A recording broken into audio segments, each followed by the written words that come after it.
Hey, what's up, everyone? Jonathan Allen here at Floodwater Studios.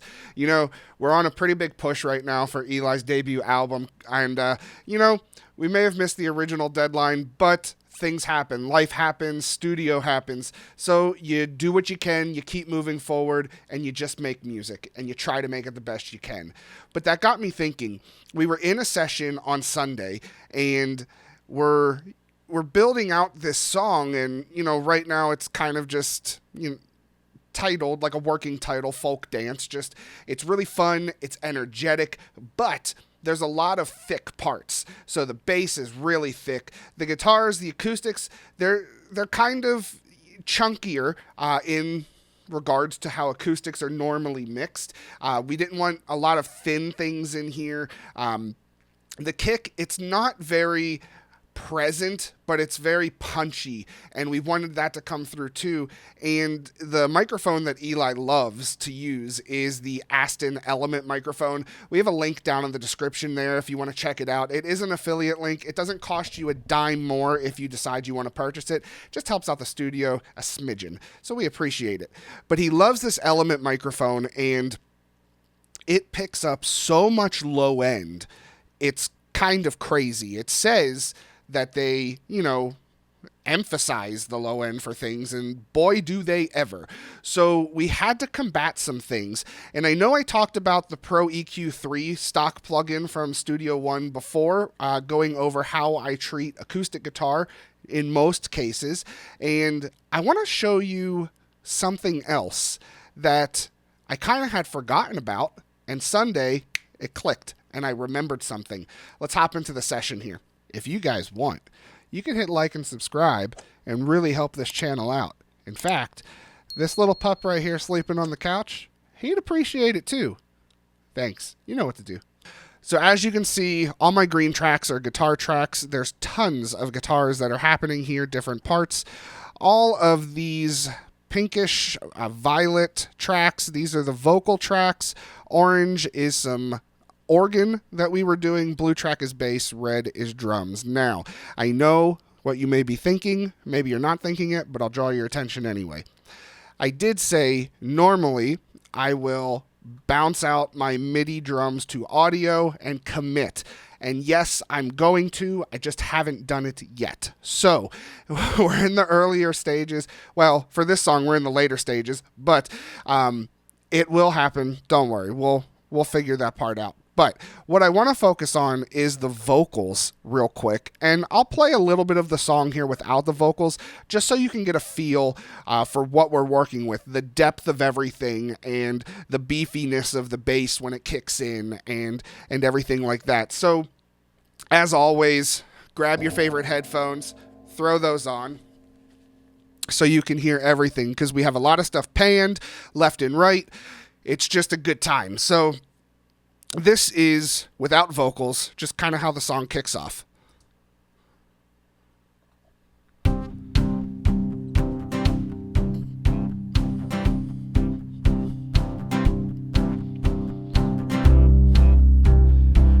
That bass is very powerful.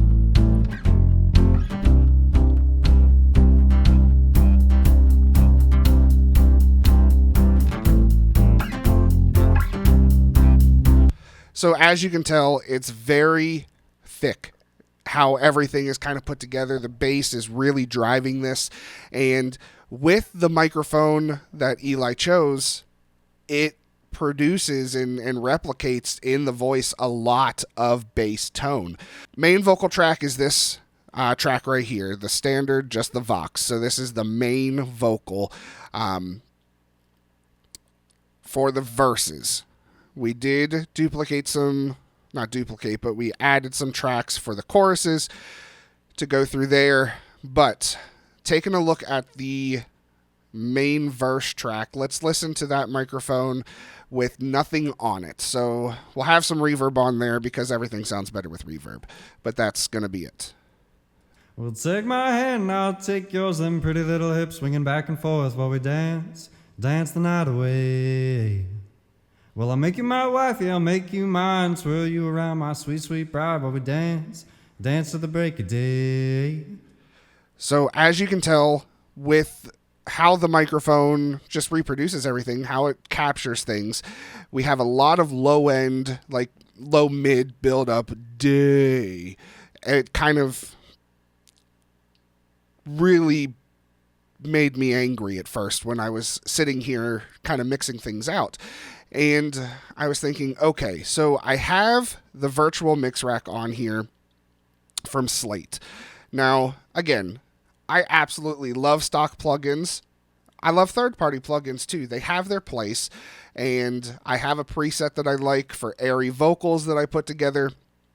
So we have a little bit of EQ, some compression, and then we have a exciter, their Revival, which is free, that you can get. Just adds a little shimmer, adds a bit of thickness. But let's listen to what that sounds like just with the mix rack here, with those three components. Well, take my hand and I'll take yours, them pretty little hips swinging back and forth while we dance, dance the night away. So it definitely adds crispness. It adds a lot of air to it. It boosts that top end that we're looking for. Now, you may think it sounds a little harsh by itself, which a lot of times things do. But when you mix them with everything else, you see the bigger picture and how everything fits together and sits nicely within the mix. So I liked how this was treating the vocal, but we still had that build up in the low mids. Now, I could definitely go in and start tweaking low mids in the EQ that I have set up here and try to notch those out.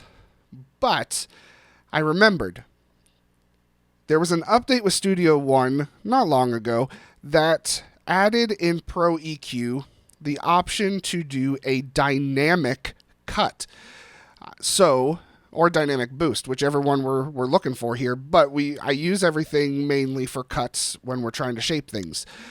So, as you can see, I chose the low frequency setting here. We do have it set around 130 hertz. That seems where a lot of the buildup was happening.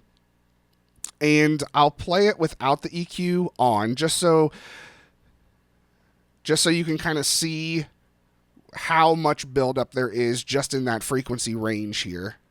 And I'll take yours, them pretty little hips swinging back and forth while we dance, dance the night away.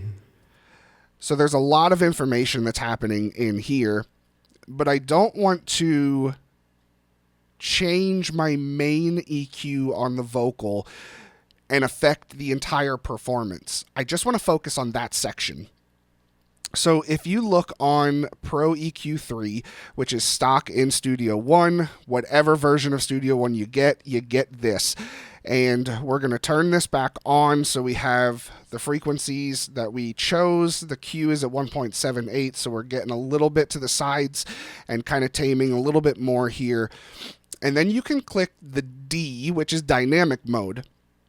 Now you can do this on every single band that you're looking to work with on the EQ. You can also do a solo mode where it's only grabbing that frequency set now that you're on. But if you click dynamic, you can set a threshold and a range for this specific frequency that you're working with and the Q, however wide you have it set.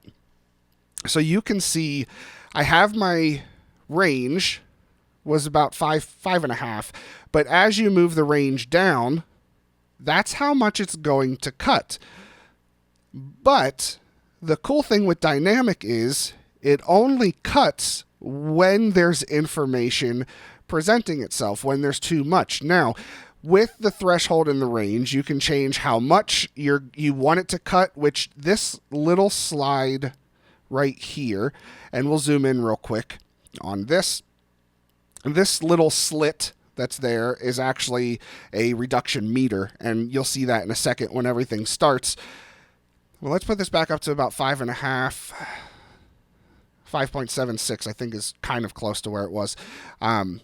So this is how much I want to reduce it, but I only want to address those frequencies and not have to fall in line with the specific frequencies or how the cues are built into this EQ for the virtual mix rack. So you'll see this white line actually starts to dip down to where we set the threshold and the range for everything. And again, we'll zoom in on this little slit too, just so you can see the actual reduction that's happening for everything. So let's play this back with the EQ now turned on, with the dynamic mode engaged, and you can see the representation of the actual dipping of that frequency buildup. Well, take my hand and I'll take yours, them pretty little hips swinging back and forth while we dance, dance the night away. Well, I'll make you my wife, yeah, I'll make you mine, swirl you around my sweet, sweet bride while we dance, dance to the break of day. Now, as you noticed, it is reducing almost the whole time. And you can argue, you can shape the EQ that's built into the virtual mix rack. You can find the frequencies we're looking for. So we're at what? 130 hertz. So if I take a look at this side, I can get to around 130 hertz. And here, I can start doing that. But this is set to a shelf. So the shelf, it's going to take everything from 130 and below and drop it out. Now, I actually didn't do a high pass filter on here. I didn't do a low cut on the vocal because of how it's being shaped with the shimmer and the other EQ, how we're boosting the top end here. There wasn't a whole lot that I needed to address with it, except right in this frequency range. There's not a lot of information that's happening below that. Little bits here and there, but nothing that's affecting the entire mix. So I remembered how Studio One incorporated this into the One update, and I wanted to make sure that you guys knew about this because there's tons of things you can do. You can set it to boost if you want. You can set the range up, and then you have your threshold, and if we listen again, it's going to take those sections of that frequency range and boost those now. So you can start to really control guitar curves and start to control vocals and your pads or drums even, and manipulate the things that you need to. But let's listen if we boost it. It's probably not going to sound great, so I apologize. Well, take my hand and I'll take yours, them pretty little hips swinging back and forth while we dance. So it's very, very boomy. And you can, obviously that's extreme. I boosted it, 14 dB just about. But you can definitely have some fun with this. You can definitely use this to pinpoint certain things. And if you only need to reduce a little bit at a time, because everything else sounds great, there's just slight buildups here and there, here and there. This will help you get really surgical with your source. So I hope you guys really enjoyed that. Don't forget, leave us a comment down below. Let us know what you think about this trick. Not even a trick, this setting that Studio One PreSonus has put in here for the Pro EQ3. Let me know if you guys use this plugin. And don't forget, we have a ton of other videos for Studio One tricks and tips, how I mess with things, different ideas that I have. So check out that playlist also. It'll be at the end of this video. We appreciate you guys. Like and subscribe. That's the best way to help this channel. And we love every single one of you. Hope you have a great day. See ya. Bye.